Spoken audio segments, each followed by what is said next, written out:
Yippee-Ki-Yay, mother... Welcome to the party, pal!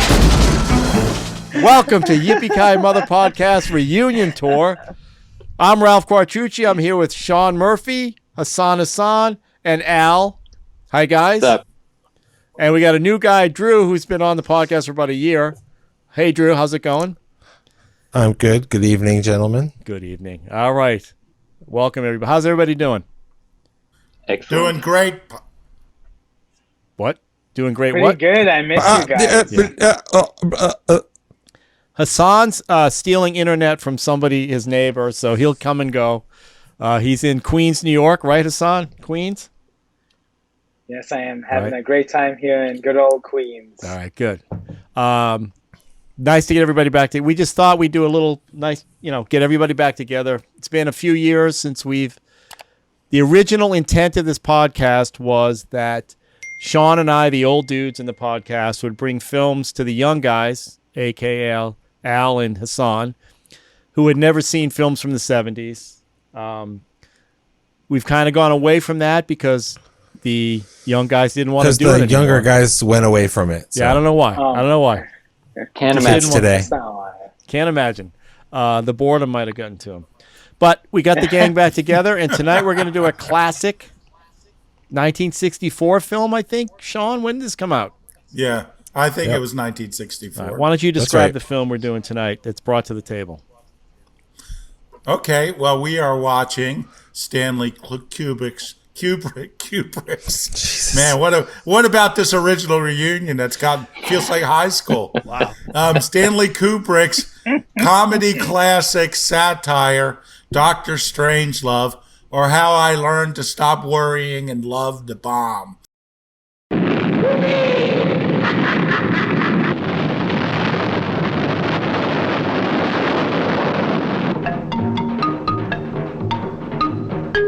Attack! Russia. The first time I watched it, I had no idea it was a comedy. I went in going like, okay, Kubrick, this is going to be weird. It's going to be good, but I was not expecting comedy at all. They have characters named Bat Guano. Exactly. And Jack Ripper. Jack the Ripper. I mean, I caught on. All female parts. That the president's name is Merkin something, right? Merkin, we know what that is. Yeah. What is that, Ralph? That's a patch you put when you're shooting porno. I don't know what it is. It's a Merkin. It's a your pubic favorite, wig. Ralph. It's a muff. You love the muff. I do love some his muff. name is Merkin Muffley. I would think you'd remember Merkin Muffley. Who's the general? George C. Scott General plays Turgison. Turgison. Yeah. Turgison. So that's like a erect penis or something. I don't know. So yeah, and Peter Sellers plays 3 or 4 parts in this film. 3, and he was supposed to play 4.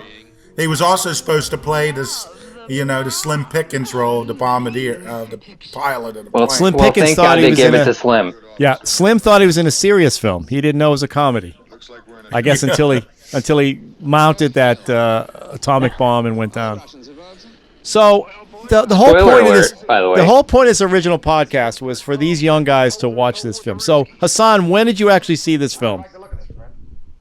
I saw it a few months ago, for the first time.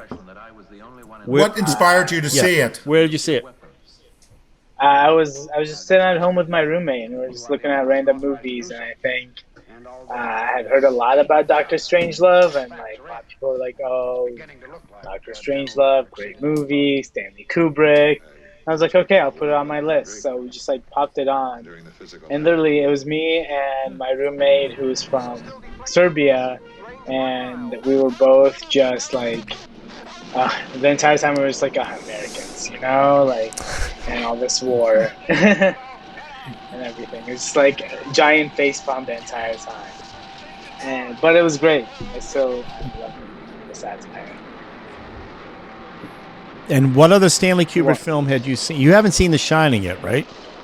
I haven't seen The Shining. I saw Clockwork Orange. I haven't seen 2001. I'm sure you saw Barry Lyndon, though, right? Barry Lyndon, a classic. Classic. What's Barry Lyndon? That's a a period piece. film where everything in the movie is lit only by natural light. Yeah, the Candle. NASA helped him develop those cameras when he faked the moon landing. They Oh helped my him develop God. the cameras for Barry Lyndon, which is all shot in candlelight. And I think Ryan O'Neal was powered by candle power. Yeah, right. You know, I will say it's Ryan O'Neal's best movie, even better than What's Up, Doc. But Love Story, not so good. not so good. Wait, you know, there was I just a tell you what, recent I am movie- the big fan of Barry Lyndon. I think Barry Lyndon is hilarious through and through. It's so arch and funny, you know, the voiceover and all. But we're talking It about Doesn't have Dr. as much. Strangelove. Doesn't have as yeah. much Nicole Kidman nudity as Eyes Wide Shut, but I think Barry That's Lyndon right. is worth That's seeing. also yeah. There was just a recent movie that was just lit by all natural light, wasn't there? Like it just. I mean, probably it's some experiment people keep bringing back and The varying Reverend, degrees of wasn't that success. all natural light?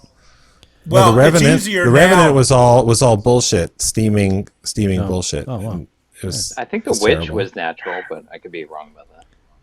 Yeah. Well, it's love that easier movie. now with the even if you shot on film, the films are better. But All right. Okay. you know, now, it's easier now.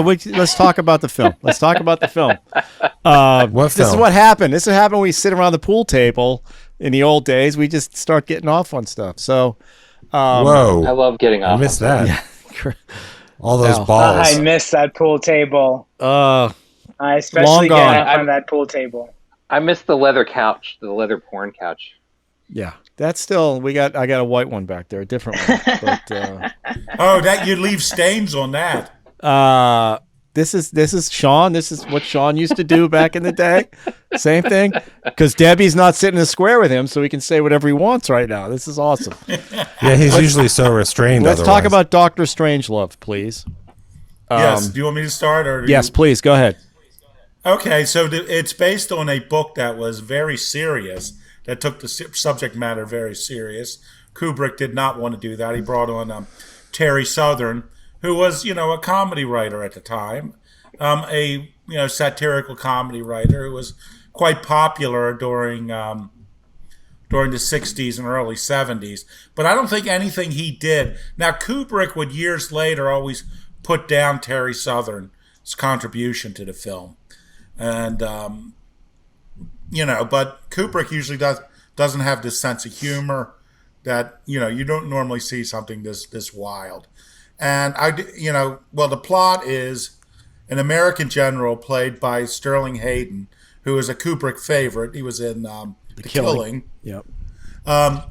He's paranoid. He thinks there's that fluoridation is a communist plot, and he decides to launch he's a commander of SAC, to launch his bombers to attack Russia, and you can't get him to return without a coded message, and he's hoping that the president will see that the bombers can't return, and that the United States will have no choice but to strike at the Soviets with everything they have and de facto defeat them.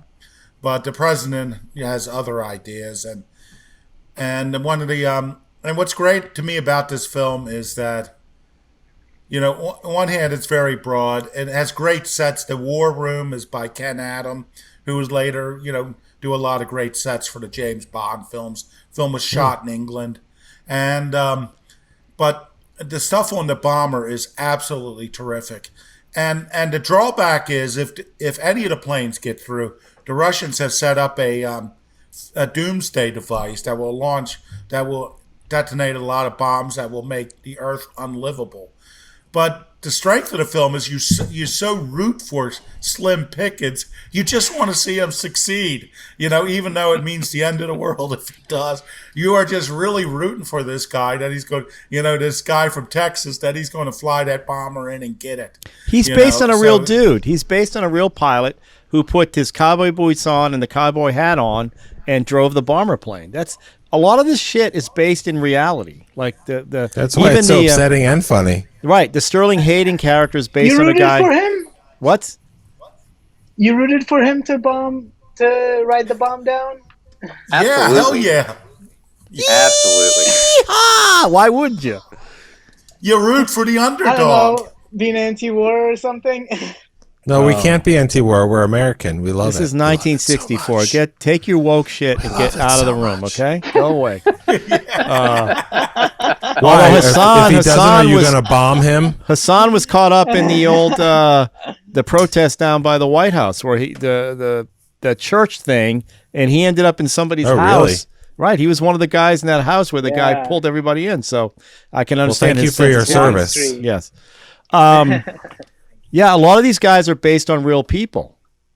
Even George C. Scott's character is based on a real general who's completely paranoid about communism. Was his name Patton? Because that would have been interesting. It was not Patton. It was I don't know who. Well, the other guy was Bombs Away LeMay, Jack Ripper, wasn't he? Based on Jack Ripper. Yeah, well, I mean, Yeah. Curtis LeMay. Curtis LeMay is the commander of Strategic Air Command. Is like a living cartoon character in a lot of ways. I mean, a brilliant guy at what he did, but he was almost made to be satirized by somebody with this level of skill. He's just great. Now, Al. Yes. We Ralph. talked about two films. We were going to either do The Shining or we are going to do this one. And you Yes. definitely did not want to do The Shining, and you definitely wanted to do this one. Why this one? Well, I didn't want to do The Shining because everybody has talked The Shining to death. It's like Jaws. There is Except- a, there is except a Hassan. conspiratorial documentary about the movie. Yeah. Yep. That's That's not conspiracy. That's real. That's not. That's a real. That's real. Oh, okay. Okay. Okay. Just Sure. okay. It's real, like I- the Matrix documentary. Right. I wanted to do Doctor Strangelove because I really love the movie. I love apocalyptic movies, and this certainly falls into that category. But my first real experience with this was how I learned about this movie was a reference to it in The Simpsons. So like after I saw it in The Simpsons, then I tracked it down. I think the first time I saw it was maybe when I was 16.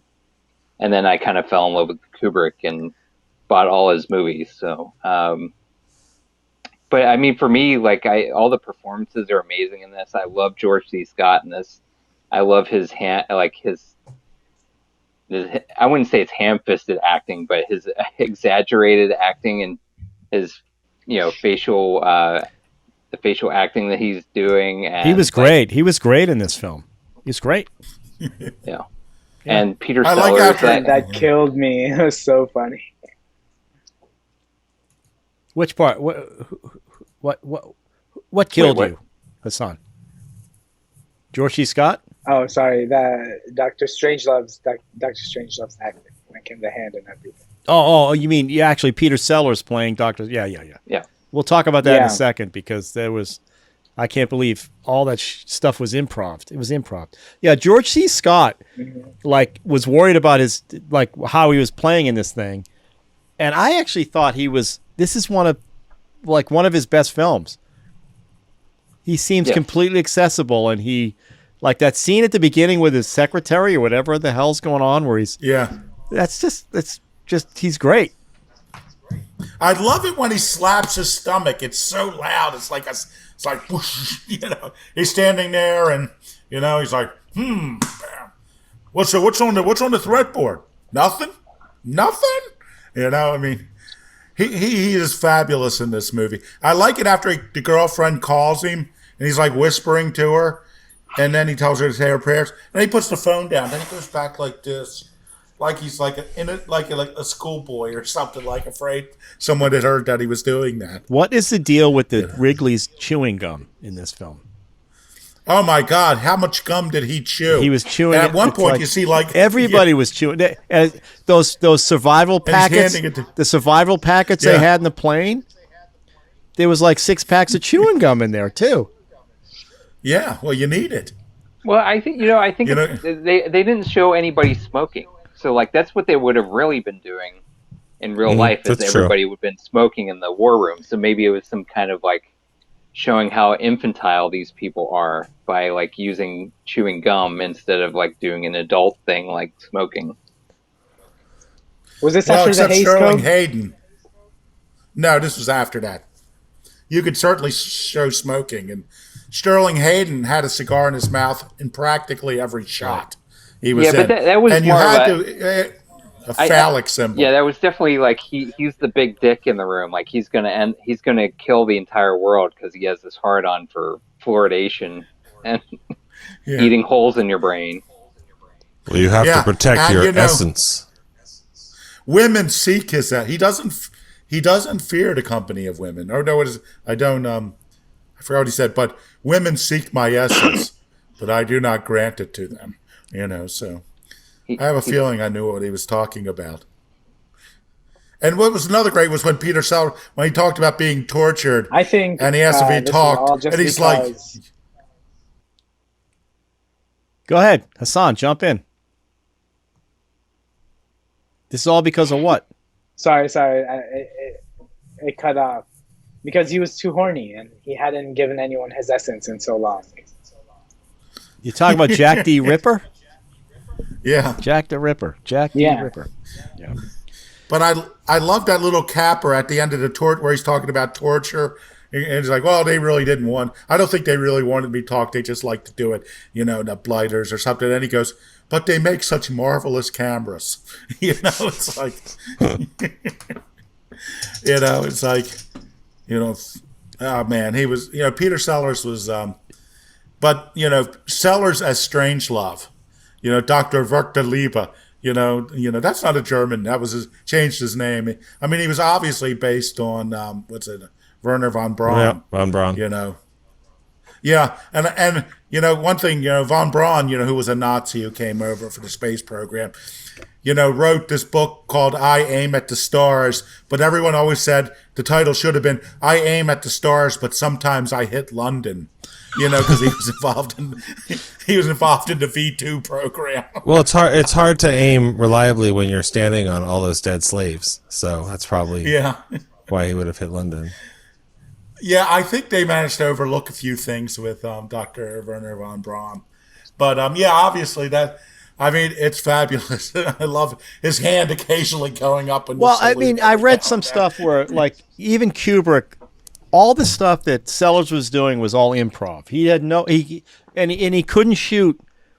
He couldn't shoot multiple scenes because he didn't know where it was going to go. And that last shot where he stands up and he goes, "My Fuhrer, I can walk."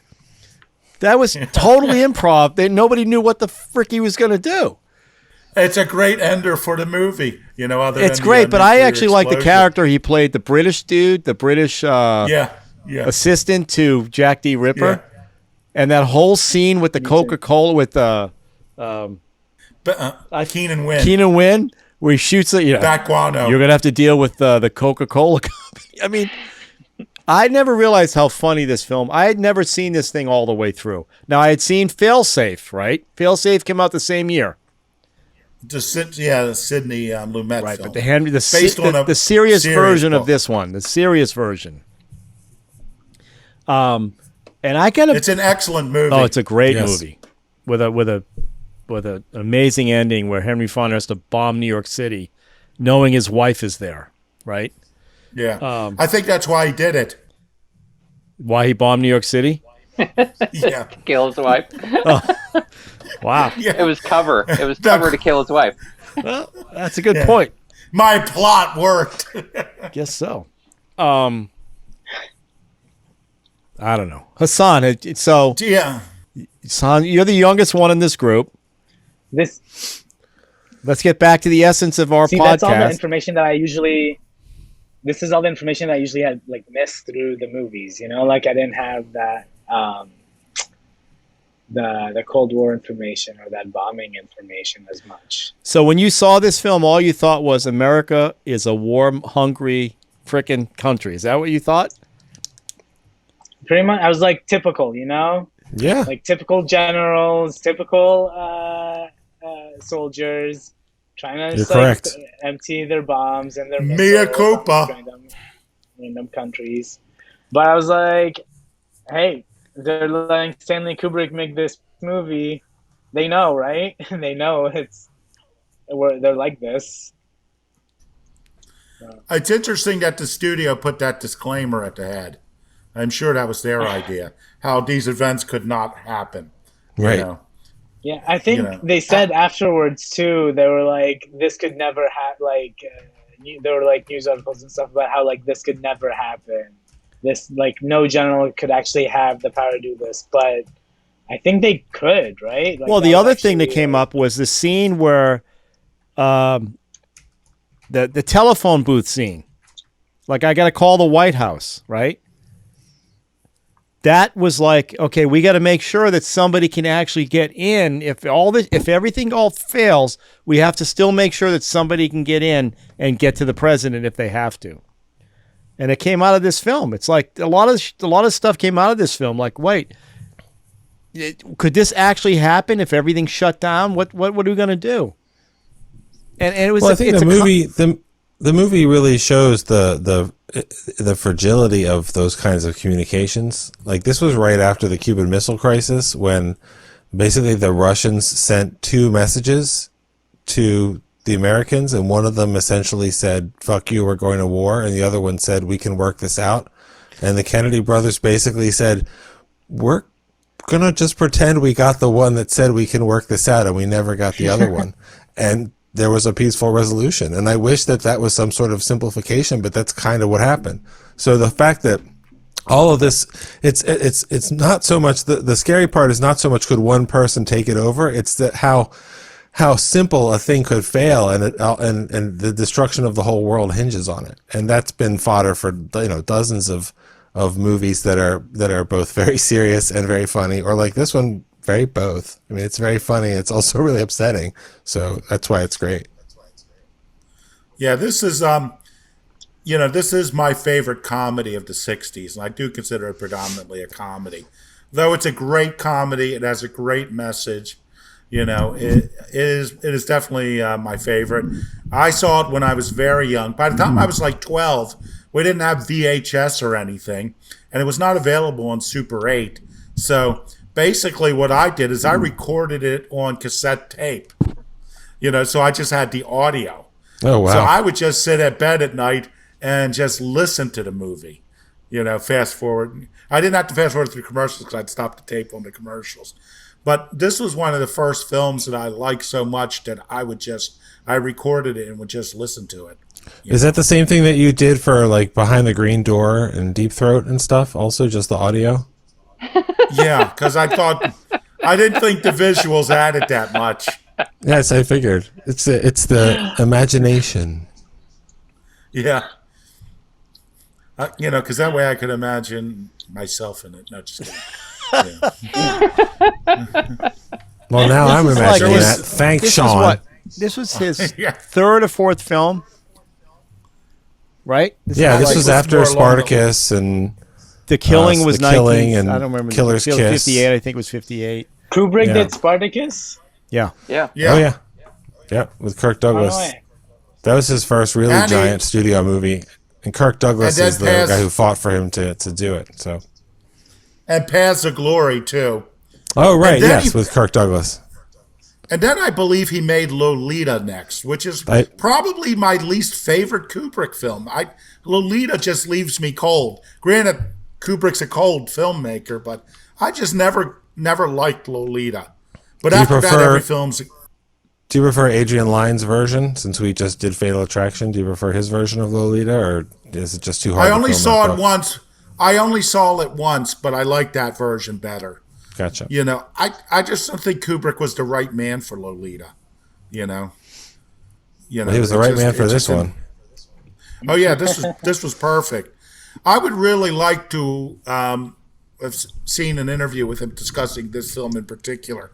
Because all I know is that he occasionally derided what Southern did. He said Southern came up with the names and that was it. But Kubrick always has a sense of humor in his films, and how much, depending, he has a writing credit in this. I think he's intimately involved in the writing one way or another. It isn't like people, like Spartacus, Spartacus, Paths of Glory, I'm sure he was handed a script. Those were studio pictures. But the pictures he does on his own, he was intimately involved in everything. So I'm sure he was, very actively involved in the script of this movie.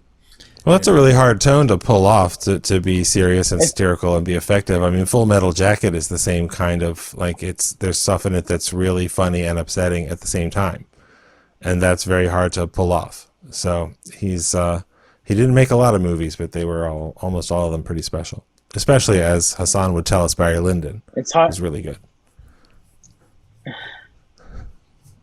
Now, don't It's down hard for me Barry to imagine Lyndon.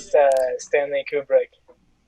It's hard for me to imagine Stanley Kubrick not being like all hands on absolutely Right. everything. Well, he was on. Right. All the reports out of this is he was hands on everything. But that's operated- yeah. That was I his believe thing. he operated the camera himself on the bomber scenes. I believe he operated too. So Well, I believe can't it. believe that Slim Pickens thought he was in a serious film, which is what makes his performance great. If you look at the beginning of that film before he gets on the thing, he was like he was into the whole thing.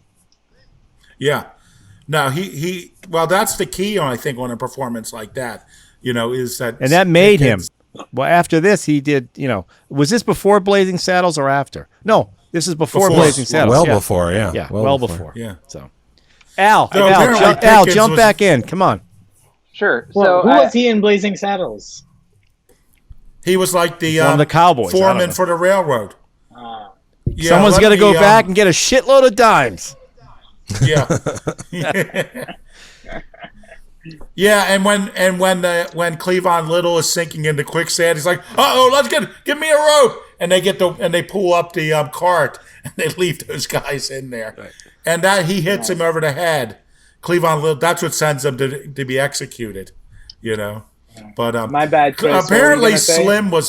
Slim was very upset about having You mean Al? the N word. Yeah. Oh wow.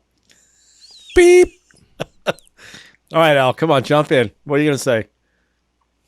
Oh well, I really like Slim Pickens in general, but because I just watched a movie called Rancho Deluxe with him and Jeff Bridges and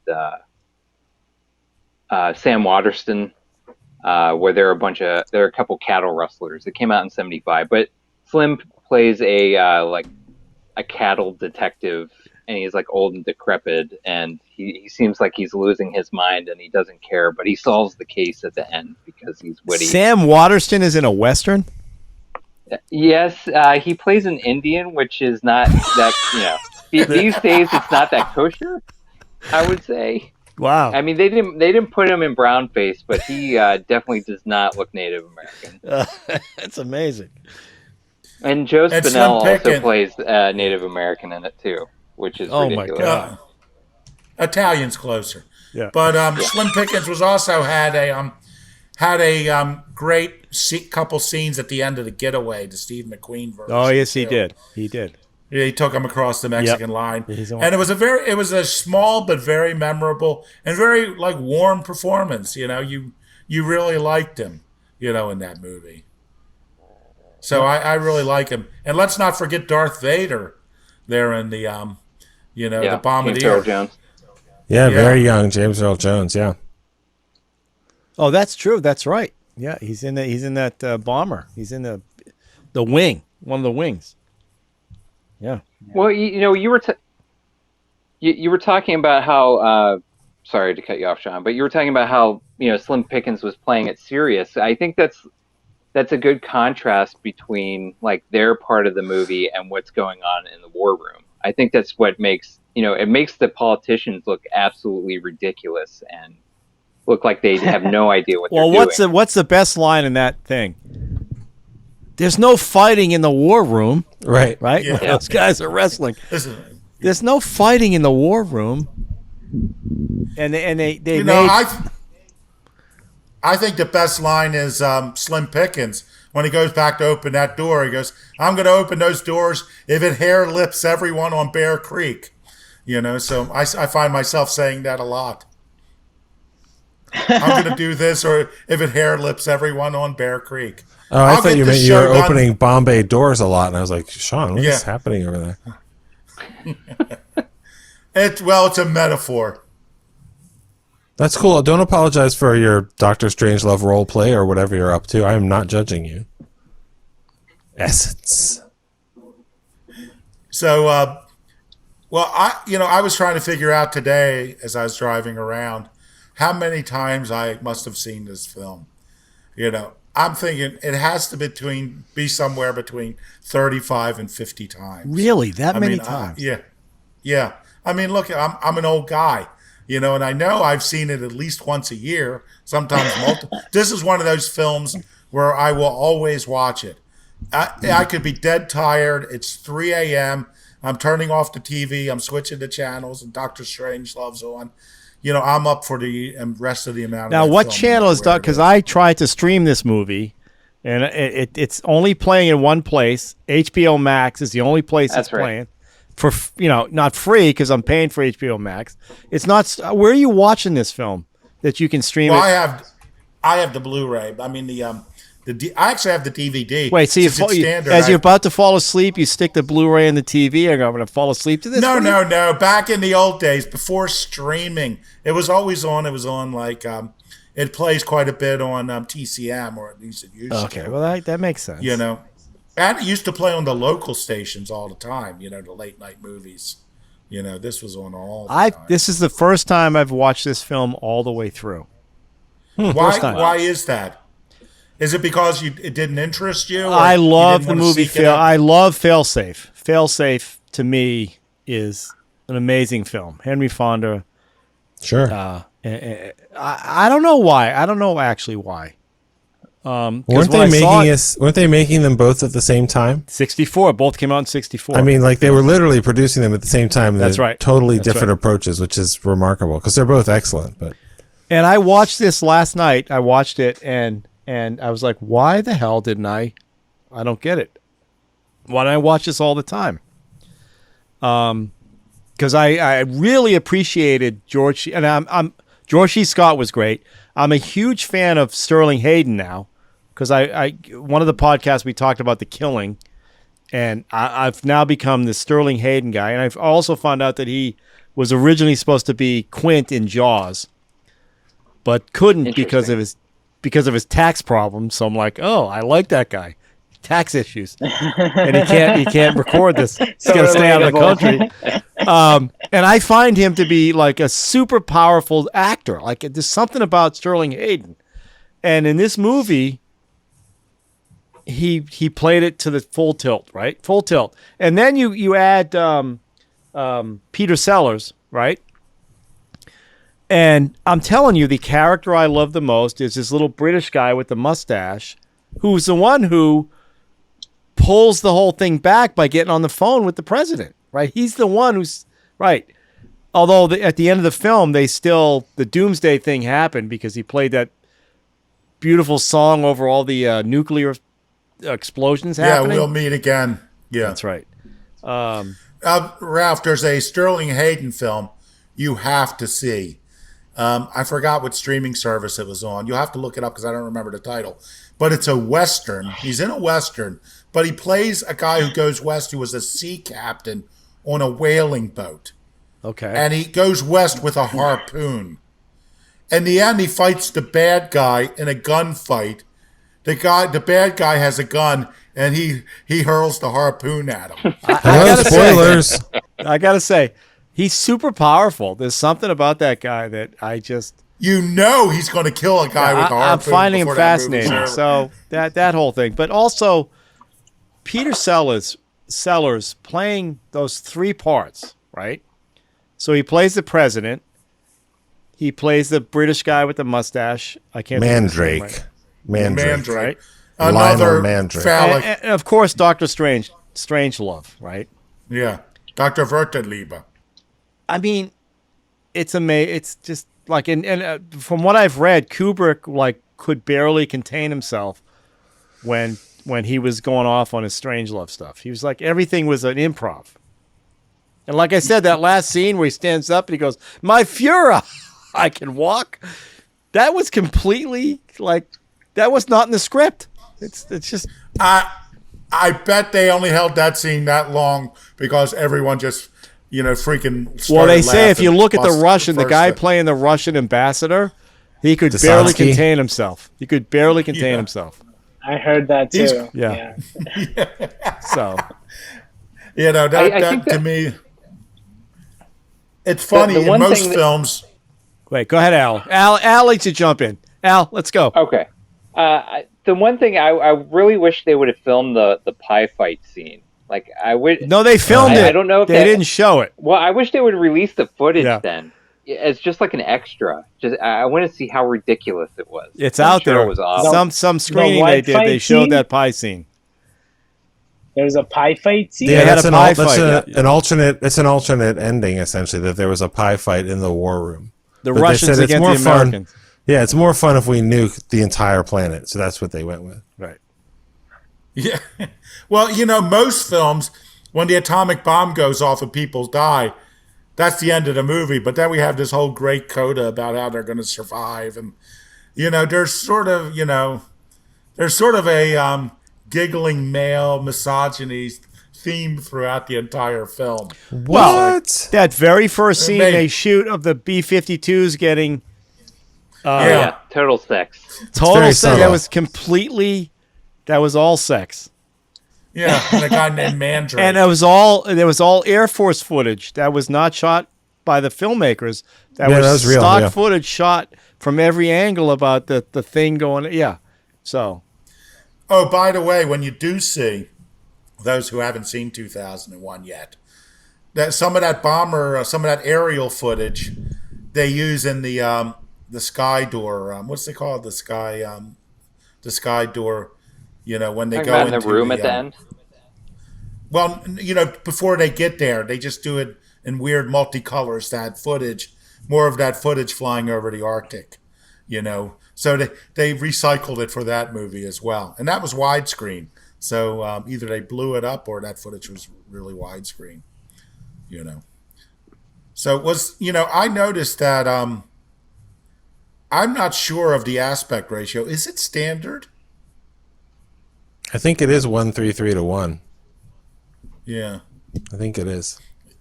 You know, because Kubrick is very famous for having really odd aspect ratios. And every one of his films, he rarely does any standard widescreen. It's always a little narrower or a little higher or something. And apparently he's very...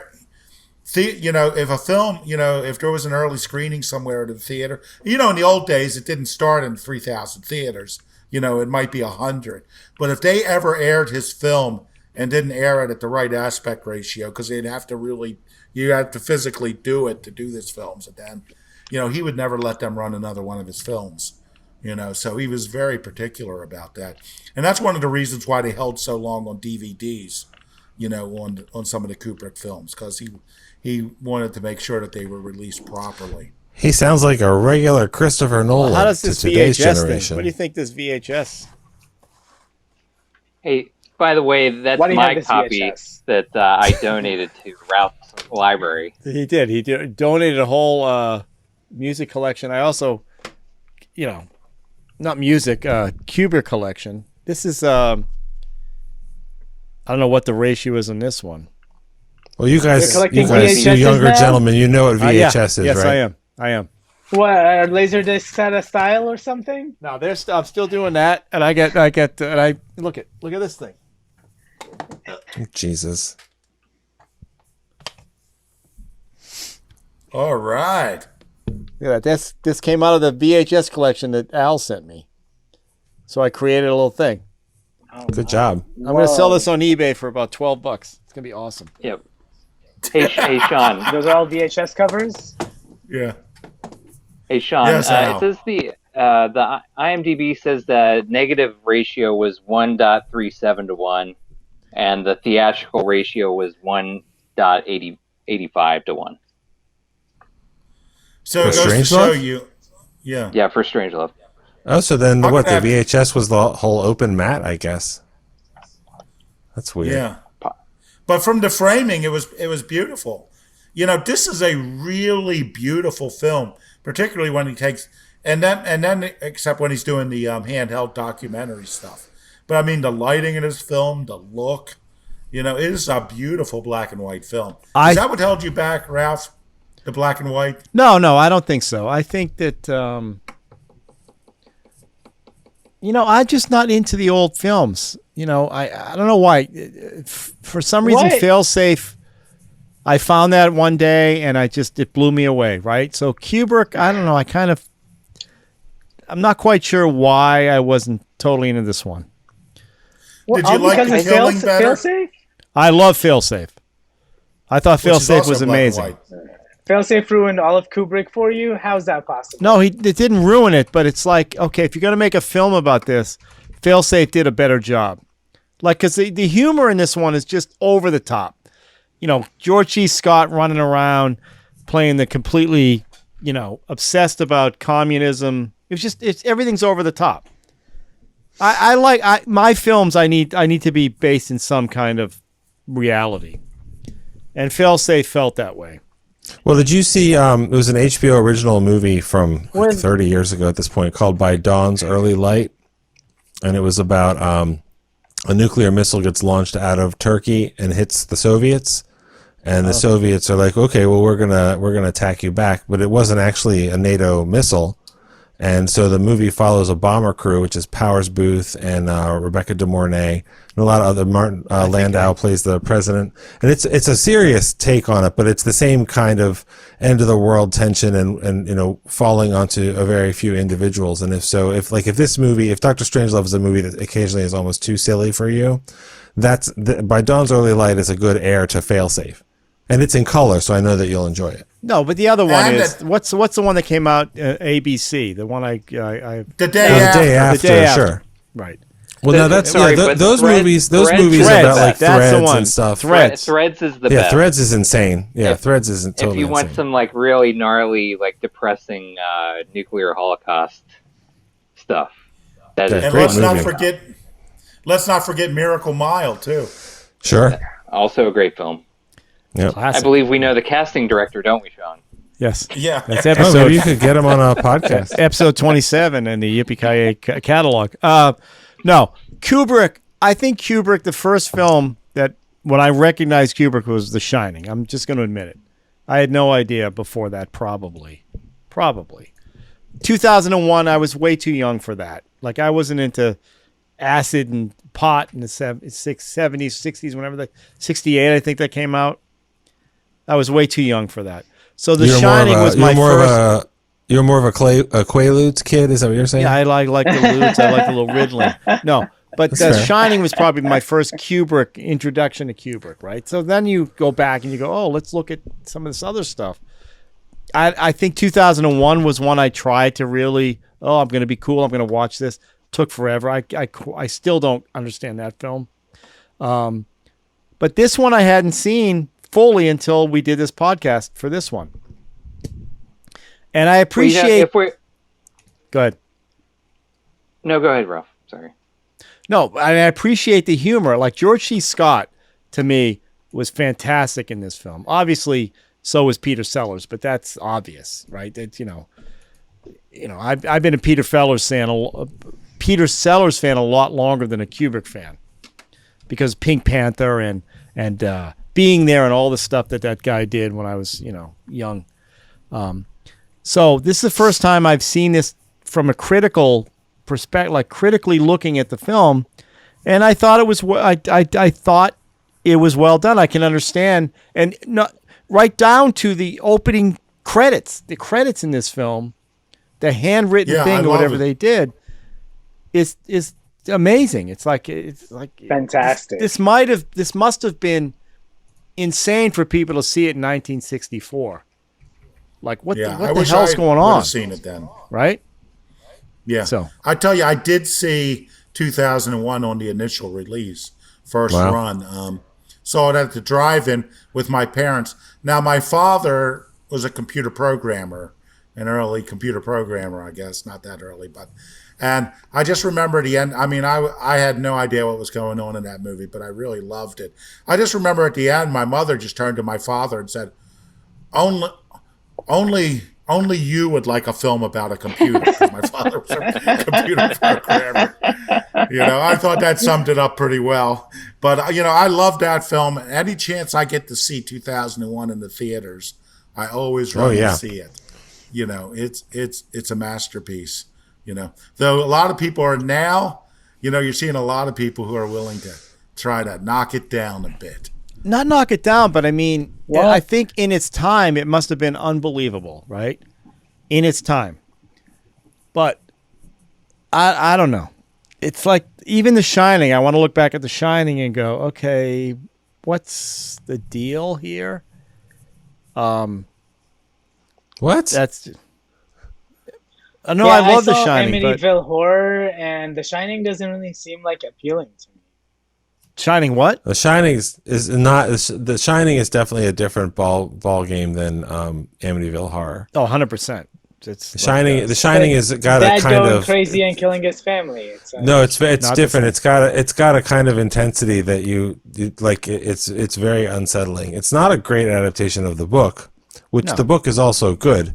But it's I mean it's worth your time. It's one of those things where everybody in the movie, the performances and the director and everything is firing on all cylinders. And it's probably sometimes seen as lesser Kubrick because it's a horror movie and it's a genre movie and people don't pay attention to that as much. But I mean, he did incredible stuff with that movie. I think it's definitely worth your time. It's no Barry Lyndon, but it's very, very good. It did put Steadicam on the map. That's the film. No, more than Rocky. anything. Rocky put Steadicam on the map. Oh, Rocky. I thought it was I don't Street know. Trash. No, I thought Rocky. Street Trash. Trash. put, Al, what were you Steadicam going to on. say about Dr. Strangelove before we all? You were. Oh, I don't know. I was going to say that we're kind of talking about our first experiences with Kubrick, and my first experience with Kubrick, I must have been 6 or 7, and I watched Full Metal Jacket for some reason. God. Oh So- my God! Holy shit! So that probably explains a lot. But Yeah. the scene with Vincent D'Onofrio on the toilet blowing his head off really burned that into my mind. So it goes right along with all those memories of Hellraiser and Freddy Krueger and all those great Yeah, but horrific movies. didn't that one feel more real than those other Yeah. ones you're talking about? I mean, holy shit! I don't think so. Yeah, I don't Full know. Metal Jacket is one that I. That's an intense film. I don't think I really understood what I was watching when I watched Full At Metal 6 years Jacket. old. Yeah. Your parents let you watch that at 6? I don't even know how I saw it. I just remember I remember Arlie Ermy going, doing his thing, and then Vincent D'Onofrio blowing his head off, and then I think I have some vague memories of when the one guy's walking around with the machine gun during the day and the open Animal field, Mother, but, I don't. Adam Baldwin. Yeah. Well, see But that movie's those are another the example of strongest images that I have of that. that movie's from another example childhood. of like Dr. Strangelove, the serious and the funny, because Arlie Ermy is terrifying, and that scene at the end of that first half, which you just mentioned in the bathroom, is very upsetting. But Arlie Ermy also says things like, "Hell, I like you. You can come over to my house and fuck my sister." And it's really just ridiculous, the things he screams at them, which are apparently also very realistic. And I don't know. I mean, there's certain movies you go, I don't think anybody else could have made this. And it's a lot to experience at 6 years old or 7 years old. But, Ralph did Clute when he was a child. So, I guess things can happen. Clute was Well- great as a kid. Well, it's fun. One thing as a screenwriter, I always wrestled with, and I always said that Full Metal Jacket is the only 2-act movie that really works. It's the Paris Island, and then the Vietnam. But I think the film ultimately, if you forget the locations, it's really a 3-act film. I won't get into it, but I've sat and analyzed that film quite a bit. I do love that film. I think when it came out, it was considered the lesser, because all the great filmmakers were starting to do their Vietnam films. Coppola with Apocalypse Now and Oliver Stone with Platoon. And then Kubrick comes late to the game with Full Metal Jacket. And I just don't think people knew how to handle this movie. Full Metal I think Jacket, that's true. when it came out, but I think I think in time people have gained an appreciation of the movie. The one that frightens me about seeing it again would be Eyes Wide Shut, because I found it really affecting when I first saw it. I don't know if I would like it if I saw it again. Well, I saw that with my dad, which was a fun movie Good to movie watch to with see your with your parents. dad. Yeah, it's a lot of fucking in that movie, but it has its charms. I've never seen Yeah, it. I've never seen it. Oh, And you it's should see it, shot- Ralph. I've never seen it. I probably neither. I should. think you should watch it. You I should don't know watch why. it. I think I didn't like Tom Cruise. I don't know why I didn't want to see that. But no, the thing about Kubrick films is you have to, even The Shining, which is actually his most accessible one, because That it's is most straightforward. accessible. It's still a hard one. You've got to just, like we talked about David Lynch earlier. I mean, at least Kubrick's films have a beginning, a middle, and an end. It's not just you don't have to imagine everything that's going on in the film. Even in the end of The Shining, when you see in the picture. Sorry, Hey, spoilers. Sorry, Hassan. Spoiler alert. But even that film, it's a little bit left to your imagination, but still they're clear. Like Full Metal Jacket is clear. He's anti-war. I think he's anti-war in obviously in Doctor Strangelove. And Or he's definitely anti-generals. He's anti-military. Yeah. Yeah, he doesn't Yeah, make for riding sure. nuclear bombs out of a plane look like it's not fun. Like he's not pretending That was fun. So I mean, but I give him credit he's for that. I think he's appreciating the little guy, not Sacrifice. all the politicians in this film look like douchebags. Even the president, who's the most. Actually, the president was the most rational in the film. Yeah. Merkin, That's what Working. makes it strange. right? Kubrick tried for a decade to get a film about Napoleon made, and it never worked out for budget reasons, or never able to get the actor he wanted. Apparently, he wanted Jack Nicholson. That would have been an interesting thing. I'm going to have to check and see if the scripts are available, any of the versions of the script. Well, 'Cause I'm that curious how movie- he would have handled that. That was going to be bigger than Spartacus if he made that movie, right? Like that was really Yeah, going to be yeah. an absolutely tremendous, gigantic movie, and I don't know how he thought he would get money for that. Yeah, it was going to be huge All battle right, scenes. so here's the next. you know. Hassan needs to see The Shining, right? He's Hassan. You've never seen The Shining. Never seen The Shining. I've never seen Eyes Wide Shut either. Neither have I. So Someone maybe- told me- someone Maybe told me I'll it was come a up to 3-hour Queens Tom and Cruise you and I movie. will go see The Eyes Wide Shut. Okay. But have you read The Shining? You guys can snuggle up and watch it together. Yeah, we'll spoon Please and we'll film watch that. Eyes Wide Shut. Please film it. Yeah. Have you I'm down read for The that. Shining? I haven't. No. Oh. Is it one of those you should read it first? No, or does no. I No, think you should not see at the all. film. It's a great See the great film. book. Yeah, it is a great book. It's a great book. I saw It's the a- movie before I read the book. I It watched the didn't series too with affect it. Steven Weber.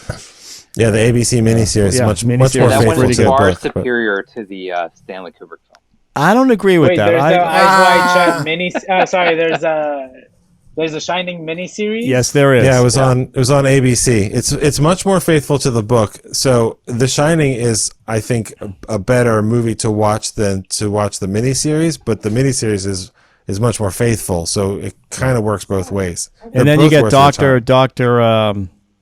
Dr. Sleep, Doctor Sleep, which is the sequel to Shining. and- which I found excellent. And I'm hoping, well, I haven't asked the director, but I know him.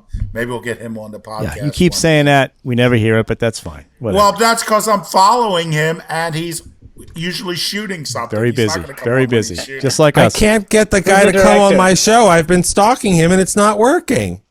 We're busy all the time on this podcast. That's why we can't get anybody on because we're so busy. All right, guys. Who's the director? Sean, drop the name. Flanagan. Mike Flanagan.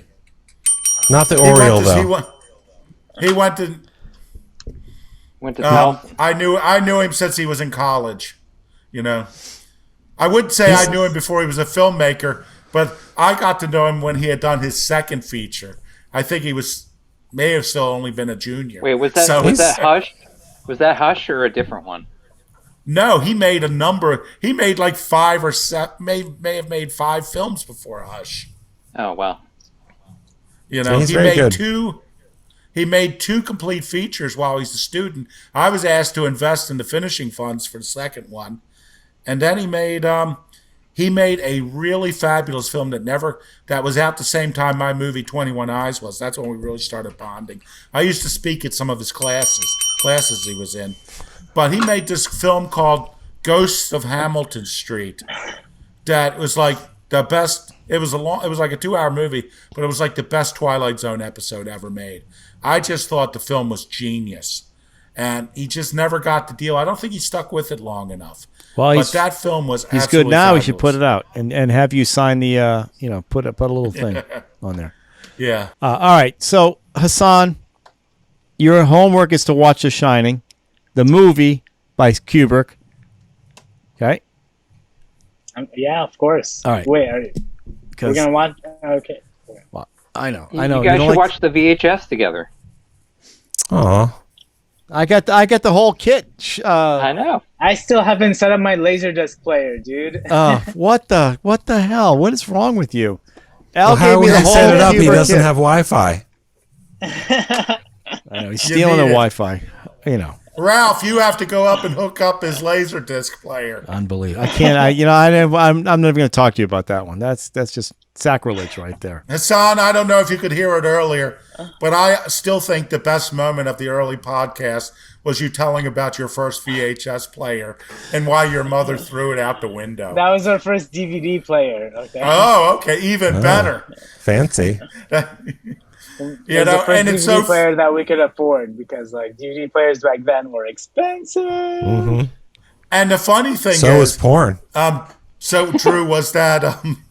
The funny thing is, Hassan was always worried about what was being said on the podcast in case his parents were to listen to it. And then suddenly he reels out this story, and I'm sitting there thinking, well, if they're listening to this one, this will be something. Well, he actually, Sean, now they can't listen to this one either.